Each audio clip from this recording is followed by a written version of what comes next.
بسم اللہ الرحمن الرحیم۔ بیویاں اپنے شوہروں سے نفرت کیوں کرتی ہے؟ حضرت عمر رضی اللہ عنہ کے پاس ایک شخص آیا، گرد و غبار سے آٹا ہوا، بال بکھرے ہوئے، اس کے ساتھ اس کی بیوی تھی جو کہہ رہی تھی: اے امیر المومنین، میں اس کے لیے نہیں، نہ یہ میرے لیے ہے۔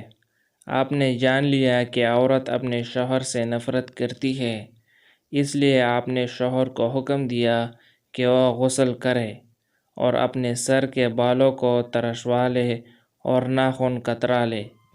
جب شوہر فارغ ہو کر آیا تو آپ نے کہا کہ اب بیوی کے سامنے آؤ۔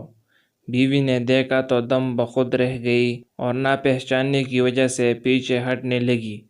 پھر جب پہچان لیا تو اس کا بوسہ لیا اور اپنے دعوے سے دستبردار ہو گئی۔ حضرت عمر رضی اللہ عنہ نے فرمایا کہ تمہیں ان کے ساتھ اسی طرح کا برتاؤ کرنا چاہیے۔ اللہ کی قسم انہیں یہ پسند ہے کہ تم ان کے لیے آراستہ پیراستہ رہو، جیسے تم چاہتے ہو کہ وہ تمہارے لیے ہی بن سنوری رہے۔